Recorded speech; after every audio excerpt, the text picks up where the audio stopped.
affirm the very strong government support for this program.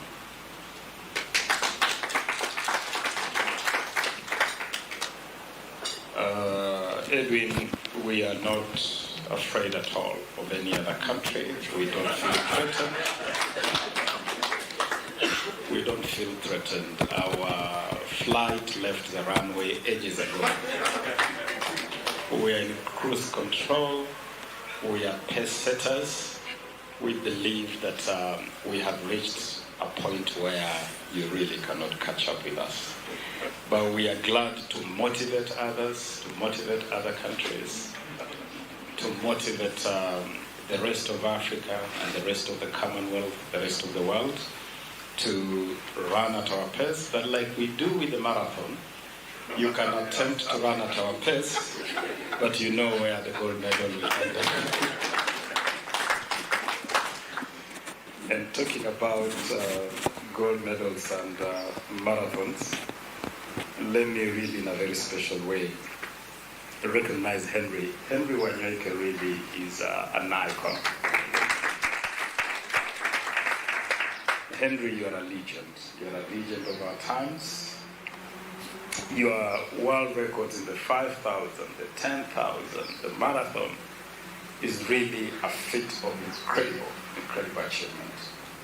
And if this program was looking for an image, a brand ambassador, okay, you certainly cannot go better than Henry Wanyoike, who has proven that really no human is limited. And you can achieve your dreams and live your dream no matter the circumstances of your existence. Let us give it up to Henry. Henry, from today, I'll actually be calling you Iron Man Henry. I think you should go for that Iron Man fit. You ask for the ministry to support, and I say the ministry will support. The ministry will support you. Even your dream to swim, absolutely no reason why you should not live that dream to swim. We certainly will support you. And so I just wanted to come here and assure you that government continues to invest in this program. In this financial year, government has put in 70 million Kenya shillings to support this program.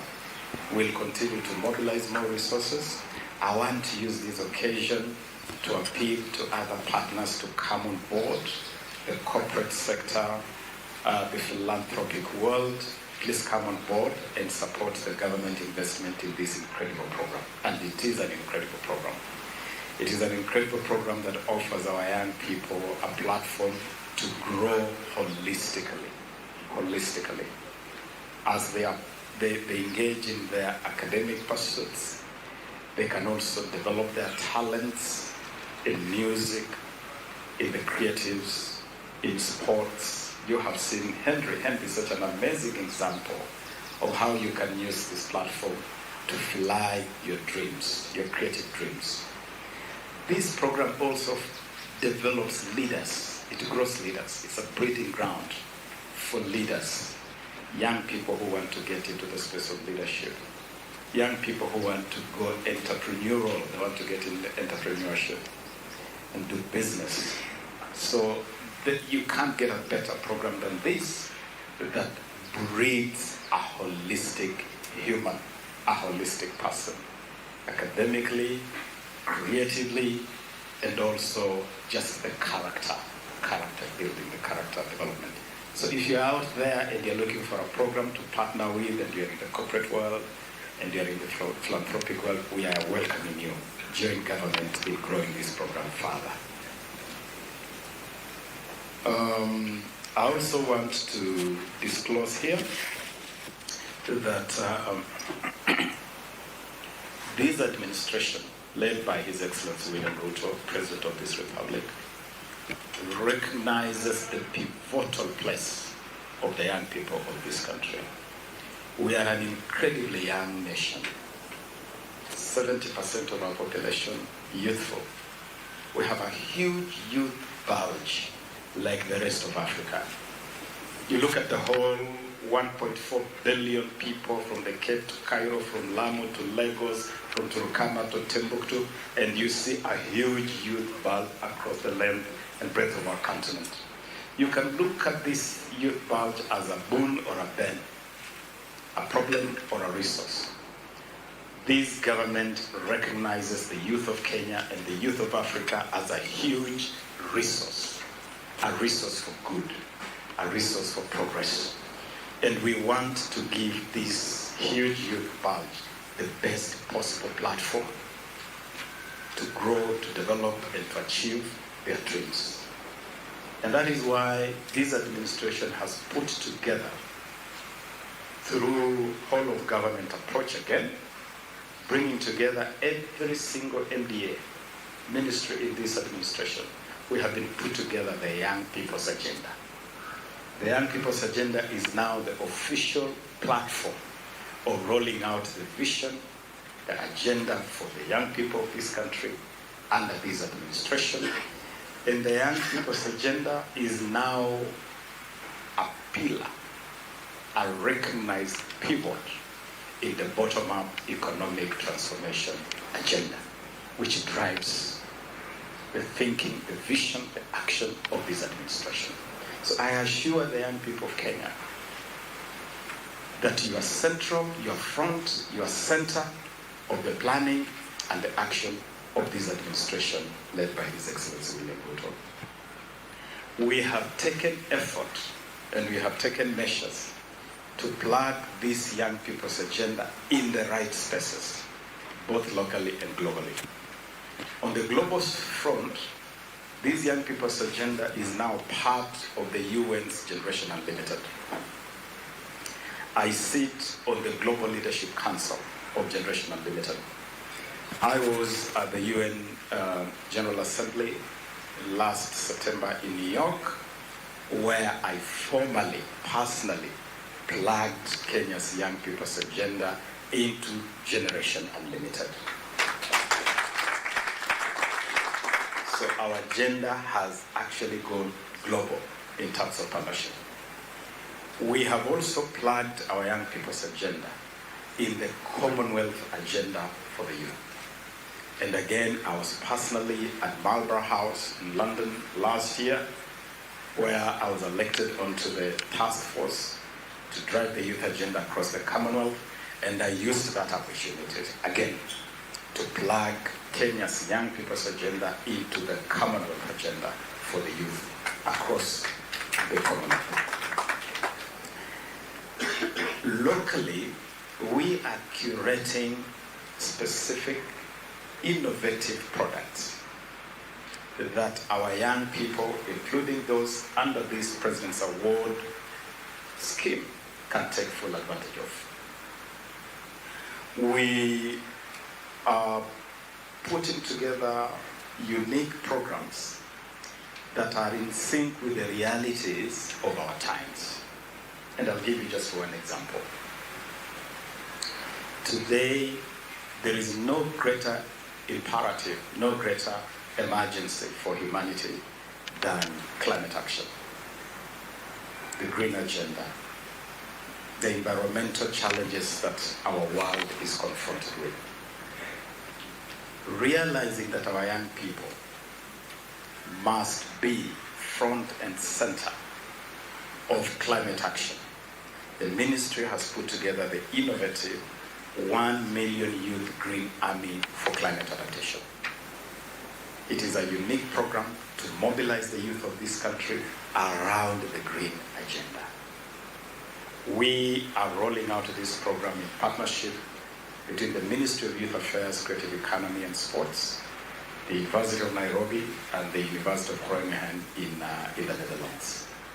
The program involves an academic element where you can learn issues of the green space, environment, and can lead you all the way to certification if you want to grow a career in that green space. And it is an incredible space to build a career. But it also has elements of reaction, including planting trees. At the ministry, we have already planted thousands of trees every activity the ministry does is an opportunity to plant trees. We are even developing a botanical garden at the Moi Sports Center, Kasarani, a whole botanical garden around the super special stage that we use for the WRC Safari Rally as part of this initiative. At the center of this whole green agenda is the effort to mobilize 1 million young Kenyans to lead the drive of youth for climate action. And I want to ask the Board of Trustees, Madam CEO, and the whole program, let us make the green agenda a core activity for the activities that we mobilize our alumni and our active participants in this program.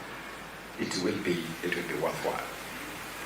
We are also taking time to connect, and the reason why I'm not worried about the challenge thrown to us by Edwin here, is that we have actually taken leadership in taking our initiative continental.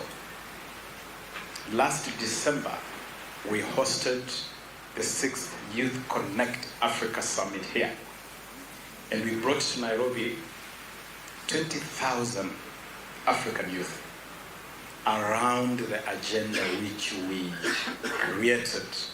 curated as Youth Innovating a Borderless African Renaissance.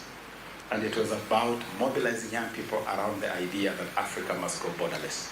Borderless in thought, borderless in ideating, borderless in action, borderless in allowing free movement of goods, services, people across the whole length and breadth of Africa, so that the 1.4 billion African people can drive the agenda of shared prosperity.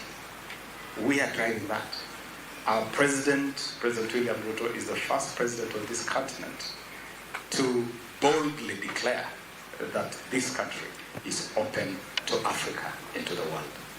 We have gone visa-less. Now all you need to access this country is your phone. You go to your phone, and in a moment, you have access to this country. And so those are bold measures of a country that wants to interconnect. And if you're talking about a continent of 70% youth, if you're interconnecting, you're principally interconnecting the youth across the length and breadth of the continent. And so we are very proud that we were able to bring Africa to Nairobi, to Kenya, for a highly successful Youth Connect Africa Summit, where we plugged a lot of our national initiative onto the African agenda. The 1 million Youth Green Army was onboarded onto the African trade and was adopted by the meeting of youth ministers of Africa. And now the Million Youth Green Army is no longer just a Kenyan agenda, it has now become an African agenda. Our Atlanta Hela initiative, which the PS mentioned, that is designed to identify, nurture, and monetize talents in sports, talents in music, in film, in fashion, in theater. That whole creative space has gone African also, and was also adopted by the youth ministers of Africa as an Pan-African initiative. And we are very happy to mobilize Africa around that. We have also taken the time to connect the youth of Africa to the agenda of peace and security for our continent. When I leave this meeting, I'm going straight into a meeting with Ambassador Joao Samuel Kaholo, the Executive Secretary of the International Conference of the Great Lakes Region, ICGLR. The ICGLR Youth Forum is headquartered here in Nairobi. In fact, Ambassador Kaholo is in Nairobi to assess the progress of the Youth Forum of the ICGLR. We have been able to curate some very innovative programs around youth in peace and security. Youth to become the drivers of peace and security in Africa through this ICGLR Youth Forum. And again, I want to challenge you as an initiative. all these beautiful goals of African solutions to African problems. African Union targets of silencing the guns across the African continent will succeed far much more easily if they are youth-driven. Because who is ensnared into conflict? Who is ensnared to bear arms in hotspots? It is principally the youth. You mobilize the youth to embrace the agenda of peace and security, you silence the guns on the African continent. You secure peace and security for the continent. And again, on that agenda, Africa is leading. So, Edwin, you are in trouble. No one can catch up with those things. So, and we are glad. We are glad to provide leadership. We are glad to mobilize the rest of the continent around these initiatives. My call to the youth of Kenya, please take full advantage of all these things that we are doing. My call to the Board of Trustees and to you, Nelly, and your team at the President's Award Kenya, is that let us consolidate all these activities, all these measures, all these initiatives we are undertaking, and integrate them in the President's Award, so that among the programs we curate for the awardees is how they can be part of peace and security, how they can be part of the green agenda, how they can be part of the creative economy, all those things which we are doing, and they're exciting things. I know many young people want to get into the creative space. We are doing amazing things there. We have brought the Grammys to Africa. You want to be part of the Grammy culture? Grammys are now part of our culture here. We have signed a deal with the Grammys. You want to get into the movie industry? We have brought Hollywood to Kenya. We have signed a deal with Invention Studios in Hollywood. You want to develop as a basketball player? We have brought the NBA to Kenya. We have a deal with the NBA. Okay, so whatever it is that you want to do, we are ahead of the game. We are absolutely ahead of the game. And so we have so many opportunities for you. Please take advantage of those opportunities, and government will fully support the President's Award. And I'm here, therefore, to conclude, to just reassure the program and the partners and the Duke of Edinburgh's International Award ecosystem. You can take this, Martin, that government is fully supportive of this initiative. Government appreciates this initiative. We see it as a key platform to grow our young people. We'll continue to work with you and other partners to utilize this platform to unleash the full potential, which is immense for our young people. Thank you very much, Asante Sana.